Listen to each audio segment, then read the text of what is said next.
Ramiro Vela, que es asambleísta por la provincia del Tungurahua y además es integrante de la Comisión de Fiscalización. Gracias, Ramiro, por estar aquí. Algunos temas importantísimos y uno muy fresco. Ayer, la Asamblea decidió finalmente censurar, una censura y una destitución a Murillo y Morillo.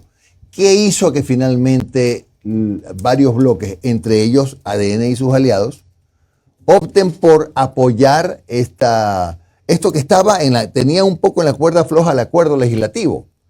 Jimmy, gracias. Buenos días, compañeros, a la gente en Guayaquil, en todo el país. Primero, un gusto estar acá ya de forma presencial. Hace rato que estaba pendiente de venir a Guayaquil, así que es un gusto estar con ustedes. Primero, el tema de las pruebas, ¿no? El tema de la presentación absolutamente de todo lo que tenía que hacerse al ser miembro de la Comisión de Fiscalización. Nosotros habíamos pedido desde la primera sesión, somos la comisión que más ha sesionado, somos la comisión que más procesos ha levantado, pedidos de información. Habéis pedido que no sea un circo, sino que sea una comisión de fiscalización coherente, real. Y en este juicio político lo hicimos así, trabajando inclusive todo el carnaval, todos los días por los plazos y escuchándoles durante más de 11 horas a los interpelados. Ustedes saben que como abogados tenían mucho verbo. Sin embargo, también escuchamos la otra parte y hubo muchas cosas que a nosotros nos dejaron un sabor de boca de que la justicia tiene que reestructurarse. Y al final se tomó esta decisión. Claro, había un tema político ahí. Creo que la renuncia de la jueza Celi también aportó a que haya un poco más de tranquilidad dentro de la Asamblea y se tomó la decisión. De nuestra parte nunca hubo esa duda. Tal vez creíamos que debería haberse votado individualmente, como decía el artículo. No en bloque, no en bloque, paquete, no por los dos de uno solo, sino votar por lo de Morillo una vez y votar por lo de Murillo aparte. Esa era nuestra posición, esa era mi posición por lo menos. Pero al no pasar esa moción y pasar la otra, pues tomamos la decisión de darle este camino legal, inclusive para tranquilidad de los ciudadanos, porque de aquí tiene que venir una terna, no es que haya alguien que está atrás esperando ya para coger este espacio. Claro. Oiga, ¿la asambleísta Centeno no votó o envió a su suplente?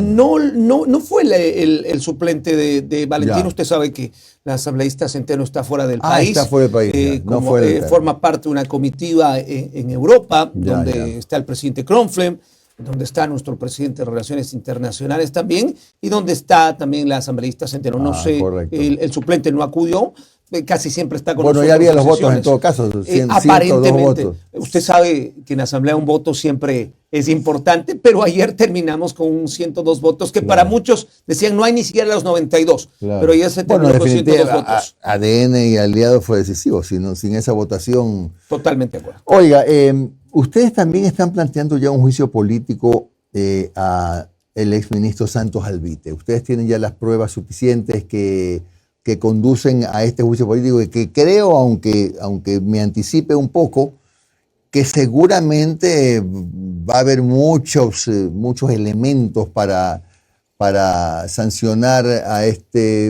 exministro, a quien se califica como corresponsable por inacción de los apagones. Bueno, hay que recordar que él tuvo 2 o 3 pronunciamientos públicos, ¿no? Uno de ellos fue que lamentablemente él calculó mal. Y no me meto en la cabeza con tantos años en el periodismo y voy a pedirle a Jimmy si recuerda que un ministro en funciones, porque estaba todavía en funciones cuando lo dijo, pensé que nos iban a vender claro, energía barata y por eso no hicimos las cosas bien. Primero, esto no es solamente el ministro Santos Alvite. Terminamos ya la investigación del tema de energía. Durante los últimos 10 años no se ha cumplido el plan maestro de electricidad. O sea, no es de ahora. ¿Y sabe lo que pasó? Y fue un error garrafal del presidente Moreno en matar el Ministerio de Electricidad, lo vinculó nuevamente con el Ministerio de Energía, pero ahí también mató la Agencia de Control y ciertas entidades como CELEC y CENEL. ¿Por qué? Porque lamentablemente les quitó recursos y les quitó la posibilidad de ir cumpliendo el plan maestro de electricidad. Lo de los apagones fue solamente el resultado de una mala gestión durante muchísimos años. Y esto está en un informe de fiscalización del sector eléctrico que inclusive lo presentamos ya en Contraloría y hay denuncias en Fiscalía. Entonces, lo del ministro Santos Alvite es solamente como la cabeza del iceberg. Y este juicio, ¿por qué era importante? Porque inicialmente lo quisieron archivar. Acuérdese que hubo una sesión de fiscalización donde quisieron adelantar este juicio. ¿Qué hubiera representado adelantar este juicio? Comerse los juicios políticos del periodo anterior. Y fuimos varios asambleístas, entre ellos 3 de ADN, sus aliados, los que decidimos no dar paso a aquello porque ya había un informe previo del Pleno donde se decía hay que ir en orden de llegada a los juicios políticos, pero no te puedes comer los juicios políticos del gobierno anterior o de la administración anterior. Por eso el juicio de Morillo y por eso el juicio de Bernal. Y ahí nos levantamos de la mesa y dejamos sin quórum cuando intentó hacer esto. Usted recordará que inclusive fuimos muy golpeados en redes sociales indicando que queríamos salvar al ministro, que queríamos la impunidad para el sector eléctrico. No es así. Tanto así que yo fui el proponente en la Comisión de Fiscalización para que el juicio se reactive y ya estamos en pruebas. Es más, el lunes empezamos ya el tema del cronograma del juicio político eléctrico. Ese es el más próximo. Oiga, es decir, lo que usted dice preocupa. No sé si entendí mal, o no hay un plan maestro de desarrollo energético, como se llame, o no se ha cumplido con el plan. Existe un plan maestro, pero no se ha cumplido. No se ha cumplido. Claro, se aducen 2 o 3 cosas. Primero, el tema del adelanto en la tecnología. Porque, por ejemplo, la terminación de 2 centrales simples, entre comillas simples, porque tienen problemas legales. El tema de Toachi, que está funcionando en un 92%, no es que no está funcionando, nosotros tuvimos la vestida. Y el otro tema de Coca-Cola Sinclair, que está funcionando también en un alto porcentaje, pero que no termina de solucionarse por unos arbitrajes internacionales. Ajá. Esto ayudó inclusive con la segunda ley económica urgente que le envió el presidente de la República, donde se dice que todo proyecto, lo haya hecho el gobierno que lo haya hecho, que tenga un avance del 50%, tiene que terminarse. ¿Para qué? Para completar la cuota que necesitamos para no tener este año. Y la otra es la falta de mantenimientos. Primero, preventivos y mantenimientos ya programados que no se han hecho durante los 10 años en el sector. Estamos viendo, acabo de entrevistar a un gerente de Petroecuador que reconoce que todavía gran parte de la tecnología de Petroecuador es antigua, ¿no? Correcto. Y estamos trabajando todavía con vejestorios, una cosa que no se puede creer. Nosotros seguimos teniendo varias centrales termoeléctricas que utilizan combustible fósil, diésel, por ejemplo, claro, que es carísimo. Aunque nada se va a comparar, y no sé si usted lo sabía, pero llegamos en tiempo de estiaje a pagar 68 centavos de dólar por kilovatio a Colombia. En la época del exministro Santos. En la época de Santos. Sí. Ahí es cuando Santos sale a un medio de comunicación y dice, es que yo pensé que Colombia sí me iba a vender barata la energía. Usted no programó tampoco el compra de energía en caso de estiaje. Le fue a pedir a Colombia y ya cuando no tenía energía, vea, por Dios, véndame. No, y pedía también a Dios que llueva, ¿no? Y bueno, el tema de la lluvia era medio complicado porque también nuestras centrales hidroeléctricas tienen que ver con las cuencas, ¿no? Entonces, llueve en un costado, pero no llueve en el otro. Y ese es un grave problema. Pero el tema del costo de la energía era que nosotros a Colombia sí le compramos energía, pero no le compramos al Estado colombiano, sino a los privados. A los privados de Colombia. Que en la reforma a la ley económica urgente ya le permite por fin al país hacer lo que ha hecho Colombia, hacer lo que ha hecho Perú, con inversiones privadas, tener una alternativa de energía, que ojalá las inversiones sean lo más pronto posible. Claro, Omar. Y con respecto al señor Santos Alvite, en el informe usted dice que ya lo han enviado a Contraloría y a Fiscalía. ¿Qué ha habido con respecto a eso? Bueno, primero Contraloría, y yo quiero reconocer el señor Contralor que fue posesionado por esta asamblea, también hay que recordarlo, porque muchos decían que no lo íbamos a posesionar, que hubo problemas, pero lo hemos logrado posesionar en menos de 100 días, que es un récord.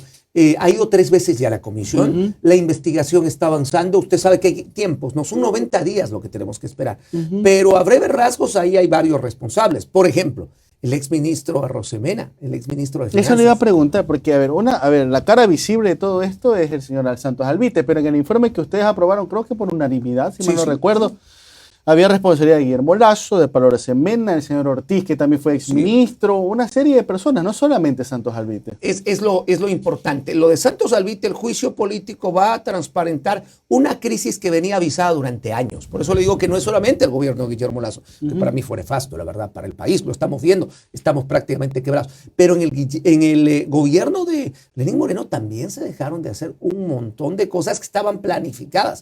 ¿Y sabe cuál es el problema? Que los ministros de Finanzas utilizaban fondos de CENEL, de CELEC, que eran para esta emergencia, que era para invertir en electricidad, y los retiraban mágicamente para otras necesidades y luego los iban devolviendo poquito a poquito. Este es el último caso, por ejemplo. ya cuando estuvimos a finales de diciembre, ya no había plata para comprar energía a Colombia. O sea, ya ni siquiera el precio exorbitante. Ya no había ese dinero. ¿Por qué? Porque lo habían retirado. Entonces, el juicio... ¿Usted siente que hubo premeditación?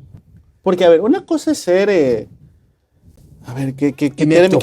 Inepto. Discúlpeme esa palabra. Una cosa es ser inepto, pero hay veces que la ineptitud tiene otras motivaciones. Otra cosa es no haber hecho lo que usted ya sabía que había que hacer frente a un tema que usted sabía que iba a pasar, no sé si tal vez con el impacto del estiaje, pero haberse quedado prácticamente esperando que pase para mágicamente aparecer con la solución para un costo altísimo del país. Para mí hay algo atrás. Y se lo dije en la Comisión de Fiscalización y se lo estoy ratificando ahora previo al juicio político del ministro Santos Alvite, que ojalá se dé porque conocemos que no está en el país. A ver, en el tema de perjuicio al Estado, Contraloría, no me queda duda que va a hacer algo, pero ya sobre lo otro, ahí el que tiene que actuar es Fiscalía. Correcto. Por eso la función del tema de fiscalización va de la mano con lo político. Pero yo he insistido que no sirve de nada. A mí que el país censura, que saca con una censura y ya no hay destitución porque ya no es ministro. ¿Qué sacas dejándole 2 años que no sea funcionario público? No sacas absolutamente nada. El país lo que necesita es recuperar el dinero que se robaron aprovechando la función pública. ¿Sabe cuál es la inversión que hizo el país en compra de energía? Más de $500 millones. ¿En cuánto tiempo? En menos de un mes. ¿En un mes? En menos de un mes. Eso es lo que le costó al Ecuador comprar energía, porque la compraste a un precio. En otros casos, por el 10% de eso, hubiera sido un escándalo. Un escándalo en este país con allanamiento en vivo. Y lo tiene que hacer luego de este juicio político. La Contraloría está trabajando, Fiscalía sí, porque el monto final de la crisis energética supera los 880 millones. Lo que al país le costó, es que esto es simple, compraste energía hasta 62, 69 un punto centavos. del IVA, un punto del IVA le costó. Y resulta que tú la vendes a 9. Más de un punto del IVA. Más de un punto del IVA. Por eso decíamos que hay cosas que la gente tiene que saberlas. Pero verá, son triple pérdida. Primera, lo que el país tiene que pagar. Segundo, lo que el sector productivo dejó de hacer. Las cámaras de producción reportan más de 400 millones de pérdidas por lo que no se pudo cumplir. Yo recuerdo que tuvimos a la gente de la costa también ecuatoriana por las famosas cadenas de frío. Porque a diferencia de la sierra, pues tal vez el clima te ayuda. Pero acá ustedes necesitan las cadenas de frío. Y esos equipos, si te cortan la energía inmediatamente y te dejaron sin energía, se dañan. El mantenimiento de esos equipos, el reponer equipos dañados, te costó el doble. Entonces, triple pérdida. Lo que pagaste por energía cara, lo que dejaste de producir, más lo que te costó horarios especiales, maquinaria y la recuperación de esa maquinaria. Eso es lo que representa este juicio político y lo que, repito, nosotros hemos ratificado, porque aquí hubo en Guayaquil, Jimmy, hubo mucha gente que sacaron memes en redes sociales indicando que la comisión dejó esto así. No. Y yo he sido el proponente, el juicio político se aprobó el día jueves y el cronograma ¿Qué pasó en ese día con esa votación? ¿Qué pasó en esa votación? Recordarán ustedes que recién nosotros entrado a la asamblea, no había un informe, porque la asamblea anterior, muerte cruzada, los mandaron un día a la casa y no les dejaron entrar ni siquiera a sacar un papel, ya dejaron informe. Entonces llega esta comisión de fiscalización y lo primero que le preguntas al secretario relator, tenga la bondad, presénteme el orden de prelación de los juicios políticos pendientes. Dice, no tengo nada.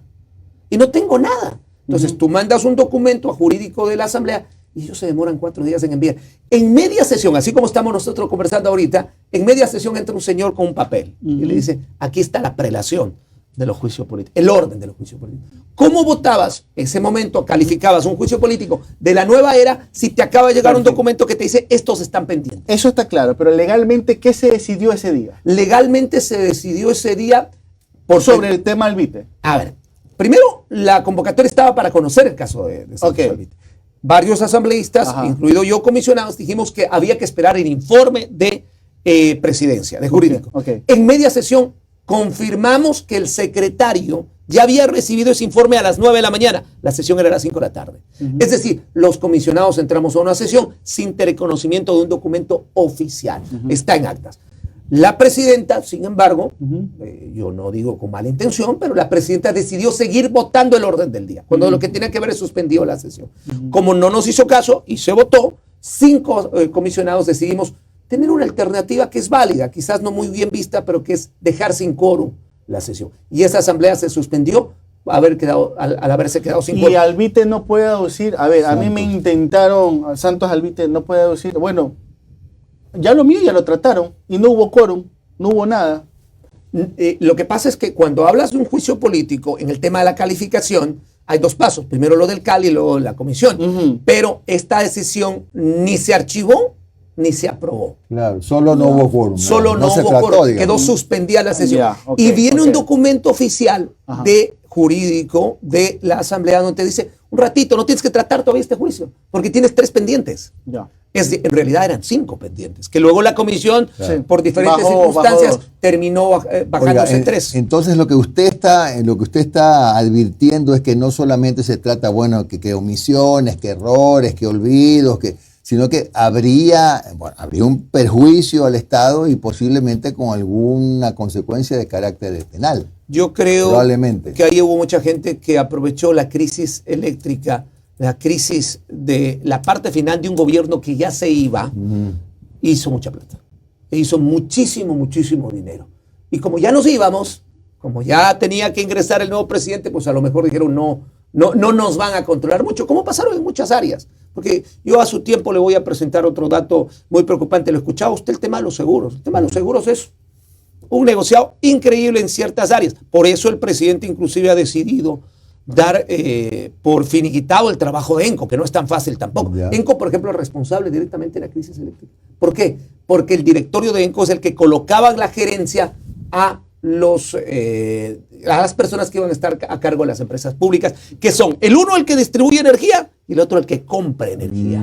Asambleísta, para cerrar, ¿cuánto tiempo arranca ya este proceso de Santos Alvite? Y ahí viene el capitán Zapata, ¿verdad? Sí, el orden de prelación está así. Santos Alvite, más o menos dura entre un mes y un mes 15 días, tomando los tiempos. El de último juicio se demoró una semana más porque se pidió una ampliación de plazo por el informe.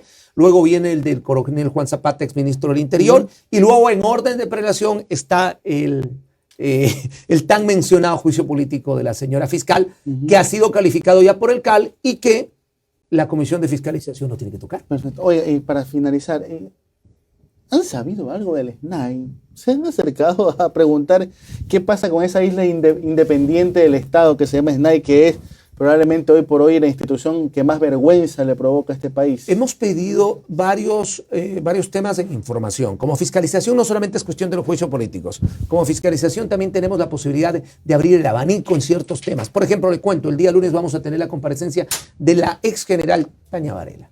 Ah, caramba. Pedido mío. Ya. Y de otros ex generales para saber qué es lo que pasó con el famoso cuento de los narcogenerales, que inclusive fue denunciado por una embajada internacional. Entonces son temas donde fiscalización, sin tener un proceso de juicio político, también ingresa. Y ahí está el tema del SNAI. También hemos pedido información sobre el tema, oportunamente le voy a enviar el dato y vamos a pedir la conferencia de exdirectores del SNAI para que nos digan qué es lo que pasó y por qué llegamos a este punto. Pero y también de inteligencia, ¿no? En su momento, porque, a ver, se han encontrado jacuzzis, prostíbulos, armas en el tumbado, discotecas, mesas de billar, el visto bueno del SNAI para que le pongan internet en las celdas de la Tacunga. ¿No siente que a veces el protocolo y la burocracia se nos lleva encima cuando debería haber ya responsables castigados? Lamentablemente el país vive de los recuerdos. ¿Por qué? Y le voy a decir algo que a mí me duele. Escándalo de ayer está tapado con el escándalo de hoy. Entonces, ya las masacres carcelarias en este momento con la intervención de los militares se ha parado, pero nos olvidamos de lo que pasó y lo que usted dice. ¿Quién permitió el ingreso de estos artículos de lujo? ¿Quién permitió estas áreas especiales dentro de las cárceles? El asesinato de los gatilleros de Villavicencio. Pero si el propio asesinato de Norero, que era prácticamente un hombre que estaba vinculado a varios temas y que tenía una área de protección, un círculo de protección, se dio un... Y eso que Fito todavía no aparece tampoco. Es lo que tenemos que investigar. Pero varias cosas tampoco tienen respuesta inmediata. ¿Y por qué digo esto? Porque tienen que seguir su curso necesario. Lo que no tienen que tener es olvido. Lo que no tienen que tener, lo que usted acaba de decir, ya la gente se olvidó. Ojalá las autoridades no se olviden y para eso estamos algunos comisionados que seguimos poniendo estos temas, aunque nos cueste inclusive correr cierto riesgo a nuestra vida. 7:52 de la mañana hemos tenido al licenciado Ramiro Vera. Muchísimas gracias. A ustedes, gracias. Asambleístas, gracias por su tiempo.